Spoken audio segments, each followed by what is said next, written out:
చూద్దాము. పూరి ఒరిస్సా రాష్ట్రంలో ఉంది. ఒరిస్సా రాజధాని భువనేశ్వర్ నుంచి పూరి 70 కిలోమీటర్లు ఉంటుంది. తిరుపతి, విజయవాడ, వైజాగ్ నుంచి డైరెక్ట్ ట్రైన్స్ అయితే ఉన్నాయన్నమాట పూరికి. హైదరాబాద్ నుంచి లేవు. హైదరాబాద్ నుంచి పూరి చేరుకోవాలంటే మీరు కుర్దా రోడ్ జంక్షన్ చేరుకోవాలి. అక్కడ నుంచి పూరి 48 కిలోమీటర్లు అయితే ఉంటుందన్నమాట. మీరు బస్సు లేకపోతే క్యాబ్స్ కూడా అవైలబుల్గా ఉంటాయి. మీరైతే పూరి అయితే ఈజీగా చేరుకోవచ్చు కుర్దా రోడ్ నుంచి, హైదరాబాద్ నుంచి వచ్చేవాళ్ళు.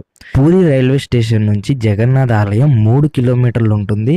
పూరిలో స్టే చేయడానికి బెస్ట్ ప్లేస్ వచ్చేసరికి పూరి బీచ్.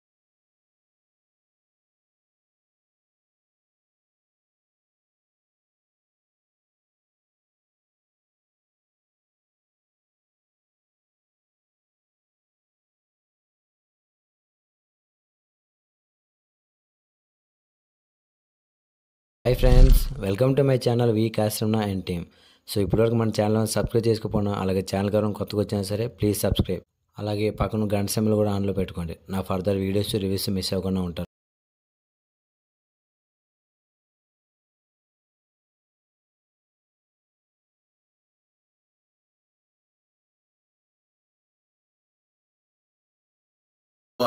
పూరి క్షేత్రాన్ని పురుషోత్తమ క్షేత్రమని, శ్రీ క్షేత్రమని, శంకు క్షేత్రమని, నీలాచలమని, నీలాద్రి అని, జగన్నాథపురి అనే పేర్లతో పిలుస్తారు.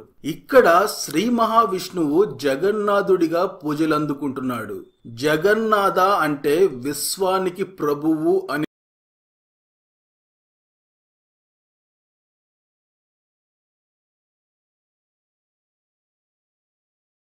ఈ ఆలయం శంకరాచార్యులు ప్రతిపాదించిన చార్ధామ్లలో ఒకటి. దక్షిణాన రామేశ్వరం, ఉత్తరాన బద్రీనాథ్, పడమర దిక్కున ద్వారకా, తూర్పు దిక్కున పూరి జగన్నాథ్ ఆలయం. ఈ నాలుగింటిని చార్ధామ్ గా పిలుస్తారు. అదేవిధంగా శంకరాచార్యులు వారు ఏర్పాటు చేసిన 4 పీఠాలలో ఒక పీఠం పూరి.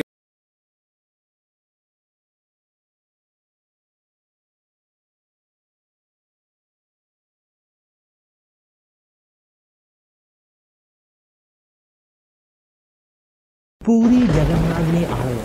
ఈ ఆలయం గురించి చాలా మిస్టరీస్ ఉన్నాయి. ఇప్పటికీ చాలా మంది నమ్మే అతిపెద్ద మిస్టరీ ఏంటో తెలుసా? లార్డ్ కృష్ణ, శ్రీకృష్ణుడి గుండె అక్కడ ఉందని చాలా మంది ప్రజలు నమ్ముతారు. అండ్ అక్కడ జరిగే ఇంకో మిస్టరీ ఏంటో తెలుసా? జగన్నాథుని రథయాత్ర. ఈ సంవత్సరం జూన్ 20 జరుగుతుంది. ఈ రథయాత్ర ఒక అద్భుతం అనే చెప్పొచ్చు. ఈ రథయాత్ర ప్రతి సంవత్సరం ఆషాఢ మాసంలోని శుక్లపక్షం 2వ రోజు మొదలయ్యి 10వ రోజు ముగుస్తుంది. దీన్ని చూడడానికి లక్షల మంది ప్రజలు ప్రతి సంవత్సరం పూరి వస్తానే ఉంటారు. అండ్ ఇందులో మిస్టీరియస్ విషయం ఏంటంటే, ఆ రథయాత్ర జరిగిన ప్రతిసారి అక్కడ వర్షం పడుద్ది. ఎప్పటికి కూడా ఒక్కసారి కూడా వర్షం పడడం మిస్ కాలేదు. అంతేకాదు, ఈ టెంపుల్ని కాపాడడానికి మన యాన్సిస్టర్స్ పడ్డ కష్టం అంతా ఇంత కాదు. ఈ టెంపుల్ మీద దాదాపు 17 సార్లు దండయాత్ర చేశారు. అండ్ మన వాళ్ళు చాలా మంది ప్రాణత్యాగాలు చేసి మరీ అందులోని విగ్రహాలని కాపాడారు. అయితే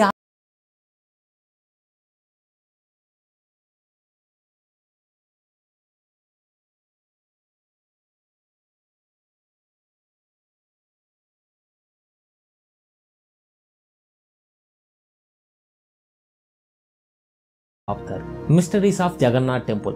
ఆ కృష్ణుడి గుడి ఎన్నో విచిత్రాలకు నిలిచాం. అందులో కొన్ని మిస్టరీస్ ఏంటో ఇప్పుడు చూద్దాం.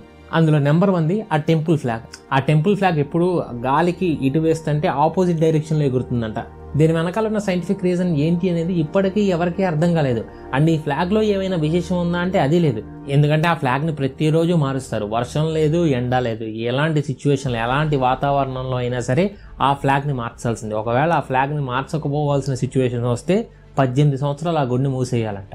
నెంబర్ 2 సుదర్శన్ చక్ర. ఆ టెంపుల్ పైన ఒక సుదర్శన్ చక్ర ఉంటుంది.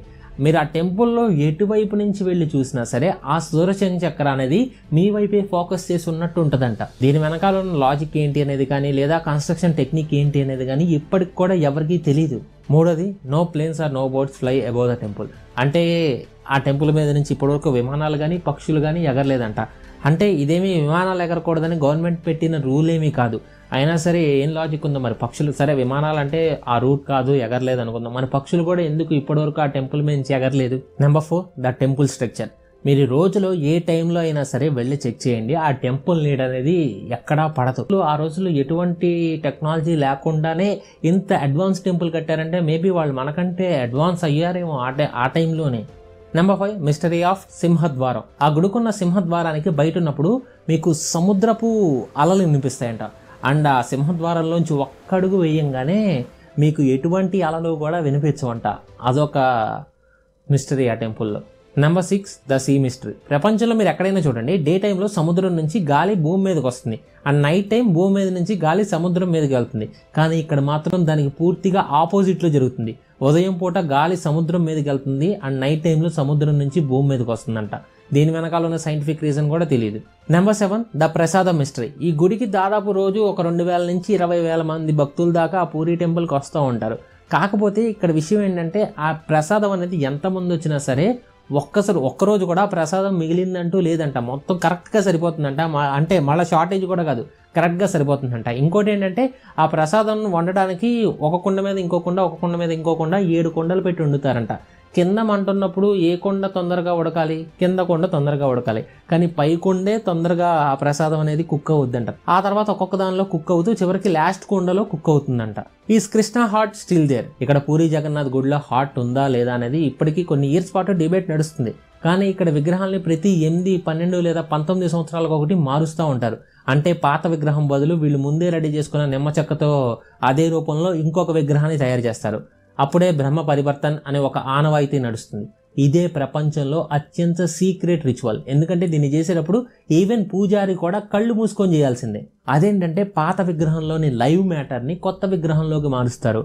అంటే కృష్ణుడి గుండెని పాత విగ్రహం నుంచి తీసి కొత్త విగ్రహంలో పెడుతున్నారు. పూజారి కూడా కళ్ళు మూసుకొని చేస్తున్నారు. అప్పుడు సిటీలో ఒక్క చోట కూడా లైట్ ఉండదు.